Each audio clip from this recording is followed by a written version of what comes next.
श्री शिवाय नमस्तुभ्यम। ओम नमः शिवाय। आज आप इस वीडियो में सुनेंगे श्रावण मास महात्म्य कथा का 17वां अध्याय। तो भगवान शिव और माता पार्वती का ध्यान करते हुए इस पावन कथा का श्रवण करते हैं।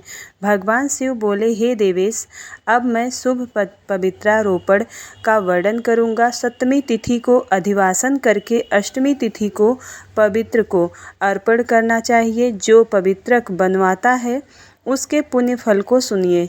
सभी प्रकार के यज्ञ, व्रत तथा दान करने और सभी तीर्थों में स्नान करने का फल मनुष्य को केवल पवित्र धारण करने से प्राप्त हो जाता है, क्योंकि भगवती शिवा सर्वव्यापिनी है। इस व्रत से मनुष्य धनहीन नहीं होता, उसे दुख, पीड़ा तथा व्याधियाँ नहीं होती, उसे शत्रुओं से होने वाला भय नहीं होता और वह कभी भी ग्रहों से पीड़ित नहीं रहता। इससे छोटे बड़े सभी कार्य सिद्ध हो जाते हैं। हे वत्स, मनुष्यों तथा राजाओं के विशेष करके स्त्रियों के पुण्य की वृद्धि के लिए इससे श्रेष्ठ कोई अन्य व्रत नहीं है। हे तात, सौभाग्य प्रदान करने वाले इस व्रत को मैंने आपके प्रति स्नेह के कारण बताया है। हे ब्रह्मपुत्र, श्रावण मास के शुक्ल पक्ष की सप्तमी तिथि को अधिवासन करके देवी के प्रति उत्तम भक्ति से संपन्न वह मनुष्य सभी सामग्रियों से युक्त होकर सभी पूजा द्रव्यों, गंध, पुष्प, फल आदि अनेक प्रकार के नैवेद्य तथा वस्त्राभरण आदि संपादित करके इनकी शुद्धि करे।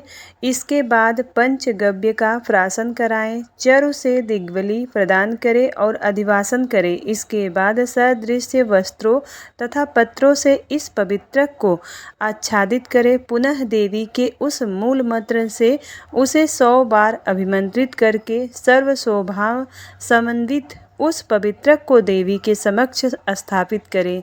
इसके बाद देवी का मंडप बनाकर रात्रि में जागरण करें और नट, नर्तक तथा वारांगनाओं के अनेक विध कुशल समूहों और गाने बजाने तथा नाचने की कला में प्रवीण लोगों को देवी के समक्ष स्थापित करें।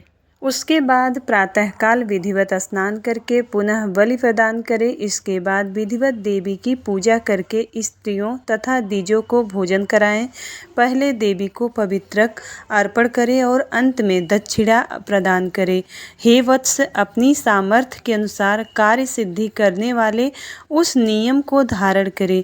राजा को प्रयत्नपूर्वक स्त्री के प्रति आसक्ति, जुआ, आखेट तथा मांस आदि का परित्याग करना चाहिए और ब्राह्मणों तथा आचार्यों को स्वाध्याय का और वैश्यों को खेती का कार्य तथा व्यवसाय नहीं करना चाहिए। 7, 5, 3, 1 अथवा आधा दिन ही त्याग पूर्वक रहना चाहिए और देवी के कार्यों में निरंतर अपने मन में आसक्ति बनाए रखनी चाहिए।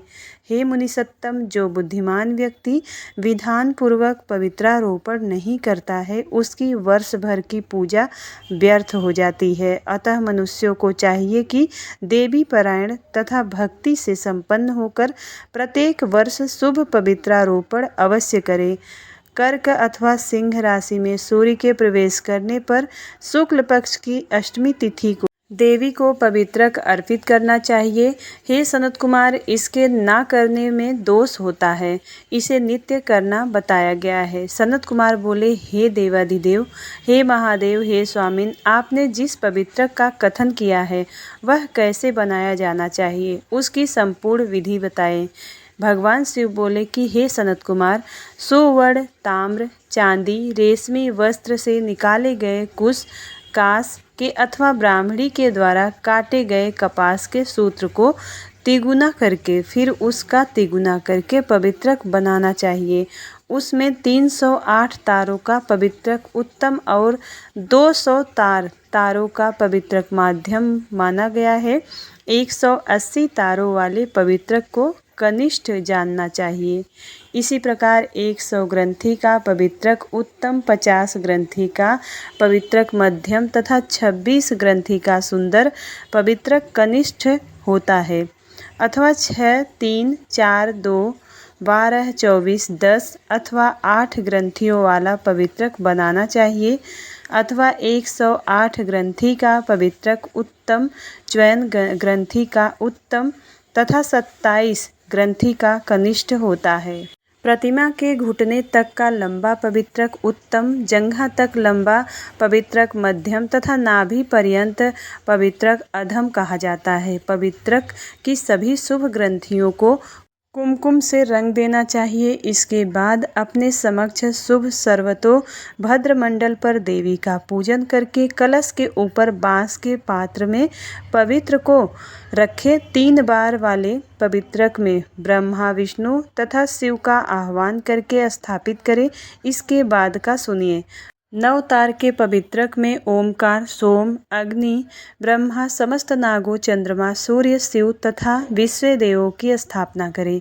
हे सनत कुमार, अब मैं ग्रंथियों में स्थापित किए जाने वाले देवताओं का वर्णन करूँगा।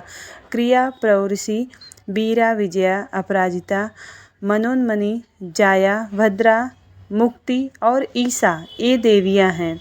इनके नामों के पूर्व में प्रणव तथा अंत में नमः लगाकर ग्रंथियाँ संख्या के अनुसार क्रमशः आह्वान करके चंदन आदि से इनकी पूजा करनी चाहिए। इसके बाद प्रणव से अभिमंत्रित करके देवी को धूप अर्पण करना चाहिए। हे सनत कुमार, मैंने आपसे देवी के इस शुभ पवित्रारोपण का वर्णन कर दिया है।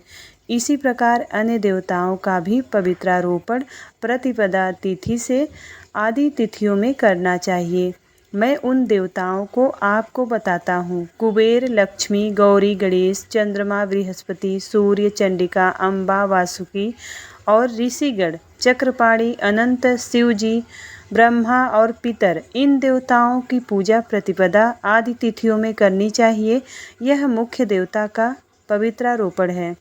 उनके अंग देवता का पवित्रक 3 सूत्रों का होना चाहिए। भगवान शिव बोले कि हे विपेंद्र, अब मैं श्रावण मास के दोनों पक्षों की 9वीं तिथियों के कारणीय कृत्य को बताऊंगा। इस दिन कुमारी नामक दुर्गा की यथाविधि पूजा करनी चाहिए। दोनों पक्षों की 9वीं के दिन नक्त व्रत करें और उसमें दुग्ध तथा मधु का आहार ग्रहण करें अथवा उपवास करें। उस दिन कुमारी नामक उन पाप नाशनी दुर्गा चंडिका की चांदी की मूर्ति बनाकर भक्तिपूर्वक सदा उनका अर्चन करें।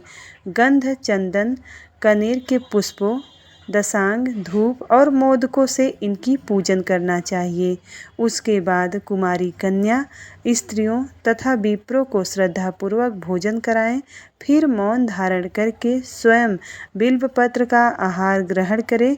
इस प्रकार जो मनुष्य अत्यंत श्रद्धा के साथ दुर्गा जी की पूजा करता है, वह उस परम स्थान को जाता है जहाँ देव बृहस्पति विद्यमान हैं। हे विधिनंदन, यह मैंने आपसे 9वीं तिथि का कृत्य कह दिया है। यह मनुष्यों के सभी पापों का नाश करने वाला, सभी संपदाएं प्रदान करने वाला, पुत्र पौत्र आदि उत्पन्न करने वाला और अंत में उन्हें उत्तम गति प्रदान करने वाला है।